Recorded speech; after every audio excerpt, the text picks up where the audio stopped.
মা বাবাকে ইসলামের যে মূল নিয়মগুলো যেটা মানা উচিত সেটা আপনি মানেন, আপনার সন্তান ভালো হতে বাধ্য। মা বাবা যদি ভালো হয়ে যায় সন্তান ভালো হবে। তবে এখানে একটা জিনিস বলি, সম্ভবত নূহ আলাইহিস সালামের ছেলে কিনান ও কিন্তু সঙ্গদোষে নষ্ট হয়ে গেছিল। এই জন্য আপনারা আপনার সন্তানকে কার সাথে সে মিশতেছে এইটা খুব এনশিওর করবেন। যাদের সাথে মিশে তাদেরকে বাসায় ডাকবেন, একসাথে খাওয়াবেন। আগেকার দিনে আমরা যেটা দেখতাম, ফ্যামিলি, আত্মীয় স্বজন সবাই সবার বন্ধু বান্ধবকে চিনত। এই কাজটা সবাই করবেন, অসাধারণ ভবিষ্যৎ বাংলাদেশের অপেক্ষা করছে। এরপরে যেটা বলছে সেটা শিক্ষার্থীরা কিভাবে পাঠ্যক্রম বহির্ভূত কার্যকলাপ এবং ব্যক্তিগত জীবনের সাথে একাডেমিক সাফল্যের ভারসাম্য বজায় রাখতে পারে। হ্যাঁ, এটার জন্য আমি একটা ফর্মুলা বলি, 80-20 ফর্মুলা। কি ফর্মুলা? 80-20 মানেটা কি? সে প্রত্যেক দিন যেই টাইমটা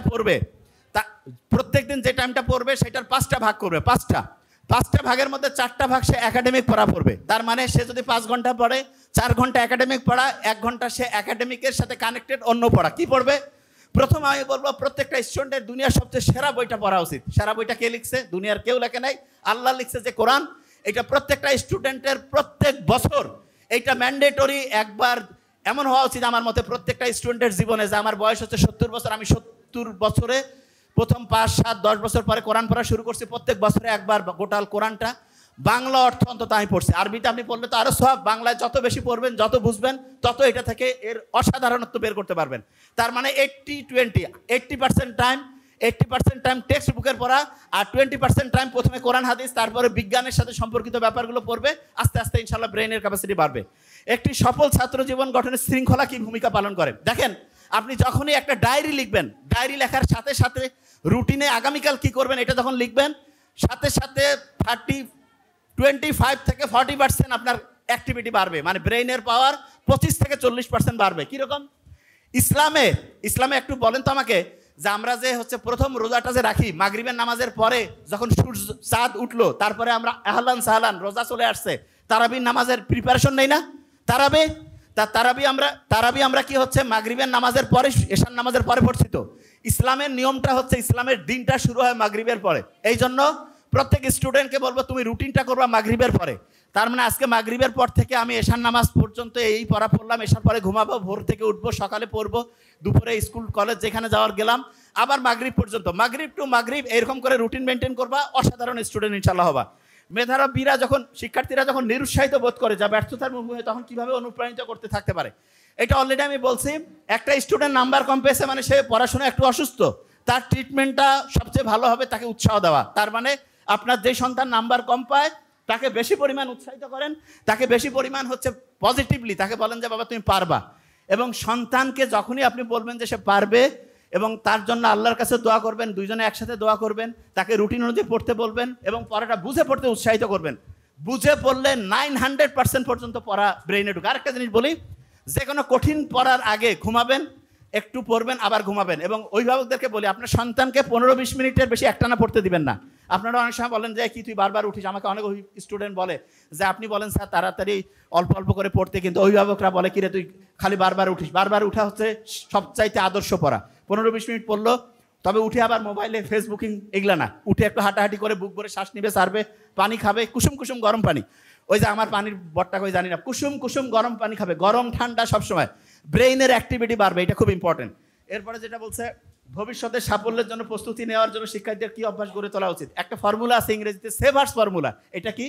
প্রত্যেকদিন সকালে উঠে সাইলেন্ট মুডে চলে যাবে। সাইলেন্ট মুড মানে আল্লাহর কাছে আমি সাহায্য চাচ্ছি, আল্লাহ তুমি আমাকে রহম করো।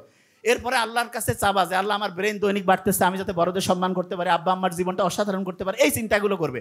এরপরে হচ্ছে ভবিষ্যতে যেটা হইতে চাও, ডাক্তার, ইঞ্জিনিয়ার, পলিটিক্যাল লিডার, যা হইতে চাও সেটা হয়ে গেছো, এবং সেইটা হইতে গেলে যেই কাজ করা লাগে সেটা রুটিন অনুযায়ী করবা।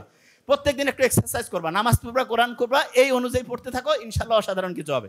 এরপরে বলছে পড়াশোনার সময় শিক্ষার্থীরা কিভাবে তাদের মনোযোগ একাগ্রতা উন্নত করতে পারে? নামাজ পড়ার সময় শুধু আল্লাহর চিন্তা করবা, ব্রেইনের ফোকাস করার ক্যাপাসিটি বাড়বে।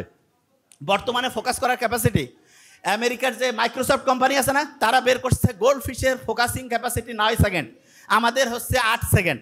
আমাদের ফোকাসিং ক্যাপাসিটি গোল্ড ফিশের চাইতে কমছে। ফোকাস করার ক্যাপাসিটি যার যত বেশি, তার ব্রেনের পাওয়ার তত বেশি। ফোকাস করার বুদ্ধি কি? নামাজ আল্লাহ দিয়েছে, এটার প্রধানতম একটা উদ্দেশ্য রেগুলার ফোকাস করা। ইংরেজি ফোকাস বানান FOCUS। কয়টা বর্ণ আছে? কয়টা বর্ণ? 5 ওয়াক্ত নামাজ। কয় ওয়াক্ত নামাজ? আঙ্গুল কয়টা প্রত্যেক? ইসলামের খুঁটি কয়টা? 5টা, তার মানে সব কিছুতে 5। ইংরেজিতে আল্লাহ বানান করলে কয়টা বর্ণ? কয়টা? প্রথম বর্ণ কি? তারপরে ডাবল এল। আল্লাহর মধ্যে অল, সব কিছু আছে, ঠিক আছে? আচ্ছা, এটা নিয়ে এইটুকু খালি মাথায় রাখো যে নামাজ পড়বা, রেগুলার ফোকাস বাড়বে। একজন শিক্ষার্থী হিসাবে সময় কার্যকরভাবে পরিচালনা করার সর্বোত্তম উপায়, এটা বলে দেয়। 15-20 মিনিট পরও 5-7 মিনিট রেস্ট, আবার 15-20 মিনিট পরও 5-7 মিনিট রেস্ট, এবং 2টা পড়ার মাঝখানে একটু চোখ বন্ধ করে ঘুমায় থাকো। চোখ বন্ধ করে থাকবা, ব্রেইনটা শর্ট টার্ম থেকে লং টার্ম মেমোরি সেন্টারে পড়াটাকে 500% গতিতে রিজার্ভ করবে। এই জিনিসটা খুব ইম্পর্টেন্ট। তার মানে পড়ার ক্ষেত্রে রেস্ট দিয়ে দিয়ে পড়বো, 2টা পড়ার মাঝখানে রিভিশন করবো, রাতে ঘুমানোর আগে রিভিশন, সকালে ঘুম থেকে উঠে রিভিশন। ওই সময় ব্রেনের আলফা এবং থিটা যে ওয়েভ থাকে, এটা সবচেয়ে অ্যাক্টিভ হয়, পড়া সরাসরি ট্রান্সফার হয়ে চলে যায় শর্ট টার্ম থেকে লং টার্ম মেমোরিতে। এরপরে বলছে যে একজন কি, এটা আপনি কি বিশ্বাস করেন যে কেবল একাডেমিক সাফল্য একটা উজ্জ্বল ভবিষ্যৎ নিশ্চিত করে, নাকি অন্য কোনো সমান গুরুত্বপূর্ণ দক্ষতা আছে? একাডেমিক পড়াশোনা ভবিষ্যতে, আমি বলি একাডেমিক পড়াশোনার একটা জিনিস বলি, একাডেমিক পড়াশোনা দিয়ে একটা স্টুডেন্টের শ্রেষ্ঠত্ব যাচাই করা যাবে না। একটা স্টুডেন্টের একাডেমিক পড়াশোনা একটা ছোট্ট পিলার, একটা ছোট্ট খুঁটি। সত্যিকার অর্থে তাকে সব বিষয়ে দক্ষ হইতে হবে, ভালো মানুষ হইতে হবে, এবং ব্রেইনের 2টা জিনিস তার বাড়াইতে হবে। সেটাকে আমি একটু বলি। 1991 ইউএস সেক্রেটারি অফ স্টেট বলছে যে, একটা আর্টিকেল ছাপাইছে, সেখানে বলছে যে আমাদের যে ভবিষ্যৎটা, সেই ভবিষ্যৎ 3টা জিনিসের উপর নির্ভর করতেছে। কি কি? একটা হচ্ছে ক্রিটিক্যাল থিঙ্কিং, নতুনভাবে চিন্তা করা, আরেকটা হচ্ছে প্রবলেম সলভিং, আরেকটা হচ্ছে টিম ওয়ার্ক। এটা বলি, টিম ওয়ার্ক মানে সবাই মিলে ঝুলে কাজ করা। তো এগুলোর জন্য যেটা জিনিস, স্টুডেন্টকে বলবেন যে তুমি ভাইয়া বাবার নাম্বার যেইটা পাও কোনো সমস্যা নেই, নতুন নতুন বই পড়বা, আস্তে আস্তে ভালোভাবে চিন্তা করবা। আর দ্বিতীয় যে জিনিসটা আছে, তাকে যে কোনো প্রবলেম দিয়ে বলবেন এটা চেষ্টা করো। আর তৃতীয় হচ্ছে টিম ওয়ার্কের জন্য যৌথ পরিবার খুব ভালো। যৌথ পরিবারে সবাই মিলে একসাথে মিলেমিশে থাকার অভ্যাস তৈরি হইলে ওই স্টুডেন্টগুলো টিম ওয়ার্কে ভালো করবে। সারা দুনিয়ার একদম শ্রেষ্ঠ লিডার আছে না, ওই নেলসন ম্যান্ডেলা, তার একটা বই আছে লং ওয়াক টু ফ্রিডম। সেইখানে আপনি দেখবেন উনি ওনার ফ্যামিলির আত্মীয় স্বজন মিলে ওরা একসাথে থাকতো। এই জন্য প্রবলেম সলভিং ক্যাপাসিটি ওনার বেশি ছিল, টিম ম্যানেজমেন্ট করার ক্যাপাসিটি বেশি। তার মানে আপনার সন্তানকে আপনি অবশ্যই যৌথ ফ্যামিলিতে রাখবেন, আস্তে আস্তে দেখবেন তার টিম ওয়ার্কের যে ক্যাপাসিটি এটা বাড়বে। এরপরে আরেকটা প্রশ্ন কি রয়েছে, শিক্ষার্থীরা কিভাবে তাদের পড়াশোনার সমালোচনামূলক চিন্তাভাবনা সৃজনশীলতা। এইটার জন্য আমি যেটা বলি, এই যে বিভিন্ন প্রোগ্রাম অ্যারেঞ্জ করা, ডিবেট করা, নতুনভাবে চিন্তা করা, একটার সাথে আরেকটা ম্যাচিং করা, এইভাবে। যেমন একটা এক্সাম্পল দিই, এটা হচ্ছে ফেথ না, এফ দিয়ে হয় ফোকাস, এফ দিয়ে কি হয়? ফোকাস। এ আছে না, এ এ এ দিয়ে হইতে পারে অ্যাটিটিউড। কি নাম বলো? অ্যাটিটিউড মানে কি জানো? যে কোনো জিনিসকে পজিটিভভাবে নেওয়া যায়, এটা আমার জন্য ভালো। এরপরে আই আছে না, আইতে হচ্ছে ইন্টেলিজেন্স, ব্রেইনের ক্যাপাসিটি, ভালো কাজ করলে বাড়ে। টি আছে না, সত্যি কথা বলা, সত্যি কথা বললে ফোকাসও বাড়বে, ব্রেইনের ক্যাপাসিটিও বাড়বে। এই যেটা আছে, এইটা হচ্ছে হার্ড ওয়ার্কিং, প্রত্যেক দিন ভালো কাজ করবা, পরিশ্রম করবা, ব্রেইনের ক্যাপাসিটি বাড়বে, ঠিক আছে? যে কোনো জিনিস এইভাবে চিন্তা করবা। এরপরে যেটা রয়েছে সেটা হচ্ছে, এটা কি, পরীক্ষা এবং একাডেমিক চাপের সাথে লড়াই করা শিক্ষার্থীরা। আপনার পরামর্শ, আমি একটা জিনিস বলি, স্টুডেন্টদেরকে হচ্ছে স্বাভাবিকভাবে তাদের কার্যক্রম বিকশিত করার জন্য কোনো প্রেশার দিবেন না। প্রেশারটা কি জানেন? ছোট বাচ্চা যখন হচ্ছে ঘাড় এই যে এরকম করে বাঁকা করে থাকে, তখন এই যে এরকম করে আছে না, তখন তার ঘাড়ের মধ্যে 15 কেজি ওজনের একটা বস্তা থাকে। এই জন্য ছোট বাচ্চাকে বলবেন যে এই যে এরকম করে ঘাড় সোজা করো, এই সোজা করো, তাহলে কি হবে? ঘাড় থেকে বোঝা নামি গেল, ব্রেইন অ্যাক্টিভ হয়ে গেল। কারো ঘাড়ের মধ্যে যদি একটা 15 কেজি বস্তা দিয়ে কই হাঁট, ভালো লাগবে? আর কবে যে কেমন লাগতেছে, খোসর মোসর। এই জন্য ঘাড় সোজা করবেন। ওই যে ছোটবেলায় যে আরামে দ্বারা সোজা করো আছে না, ওইগুলো কিন্তু ভালো ছিল, সূর্যের আলো আসতো, ব্রেন অ্যাক্টিভ হইতো। এরপরে একজন শিক্ষার্থী জীবনে পড়াশোনার পাশাপাশি চরিত্র গঠন করা। চরিত্র মানে কি বলি, বাবা মার সাথে সম্মান সুযোগ আচরণ করা, কোনো খারাপ কাজ করব না, ভালো কিছু করব, এবং সবচেয়ে গুরুত্বপূর্ণ যেটা, অন্যের উপকার করা। যে কোনো জায়গায় শোনেন, যে কোনো জায়গায় যে খারাপ কিছু দেখেন সেটার প্রতিকার করবেন, এবং করার ক্ষেত্রে ইসলামের নিয়মটা ভালো, কোরআনের নিয়ম ভালো। কেন? মুহাম্মদ সাল্লাল্লাহু আলাইহি ওয়াসাল্লাম কিন্তু নবুয়ত পেয়েছে কত বছর বয়সে? 40 না? কত? 40। উনি কিন্তু একটা শান্তি সংঘ তৈরি করছিল প্রবলেম সলভ করার জন্য, 17 বছর বয়সে, নাম হিলফুল ফুজল। 40 থেকে 17 বিয়োগ করলে কত? 23। এই 23 বছরে মুহাম্মদ সাল্লাল্লাহু আলাইহি ওয়াসাল্লাম সেরকম অসাধারণ কিছু করে নাই, কিন্তু সবচেয়ে অসাধারণত্ব করছে 40-এ যখন নবুয়ত পাইলো, তারপরে 63 বছর পর্যন্ত। 40 আর 63 পার্থক্য কত? 23। এইখানেও 23, নবুয়তের আগেও 23, 23-এ উনি চেষ্টা করছে, কিন্তু প্রথম 23 বছরে কোনো মেসেজ ছিল না, কোরআন ছিল না। আর যখনই কোরআন আসছে, অসাধারণ কাজ করে সবচেয়ে সেরা কিছু, একদম গোটাল জাতি একদম চেঞ্জ করে ফেলছে। তার মানে কোরআনকে সাথে নিয়ে অসাধারণ কাজ করলে সবচেয়ে সেরা কিছু করতে পারবো। এরপরে হচ্ছে একজন শিক্ষার্থী শিক্ষা জীবনের নৈতিক কি, বিশ্বাস এবং নৈতিকতা। আমি বারবার বলছি, প্রথম হচ্ছে আল্লাহ আমার জন্য ভালো কিছু করবে যদি আমার নিয়াত ভালো থাকে, এবং এই চিন্তা করে যেই কাজে করব সবচেয়ে অসাধারণ হবে, ভালো হবে।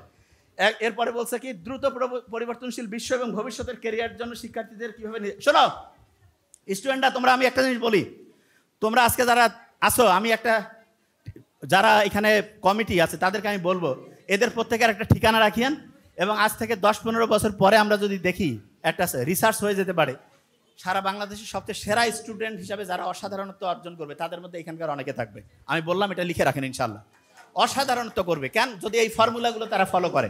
এটা আপনারা লিখে রাখেন, এবং এটা একটা 100% একটা বড় রকমের রিসার্চ হতে পারে। এটা আপনারা করে দেখিয়েন, ফর্মুলা মানবেন, 100% রেজাল্ট চলে আসবে। লাস্ট কোশ্চেন যেটা শিক্ষক অভিভাবক, আচ্ছা এই প্রশ্নের উত্তরটা এখানে যোগ করে দিচ্ছে, শিক্ষক অভিভাবক এবং শিক্ষার্থীরা কিভাবে একটা ইতিবাচক শিক্ষার পরিবেশ তৈরি করতে পারে। এখানে বলেই আমি একটা জিনিস, গতকালকে আমি ইউনিভার্সিটি মানারাতে একটা কথা বলছিলাম যে 50 জন স্টুডেন্টকে আলাদা করে নিয়েছে, বলছে এরা সবচেয়ে সেরা স্টুডেন্ট। প্রফেসরদের বলছে আপনারা সবচেয়ে সেরা, অভিভাবকদেরকে বলছে আপনার স্টুডেন্ট কিন্তু সবচেয়ে সেরা 50-এর মধ্যে আসছে, এবং এই 3টা গ্রুপে বিশ্বাস করছে এরা সবচেয়ে সেরা। 6 মাস পরে যখন পরীক্ষা হয়েছে সবচেয়ে সেরা স্টুডেন্ট ওই 50 জন হয়েছে।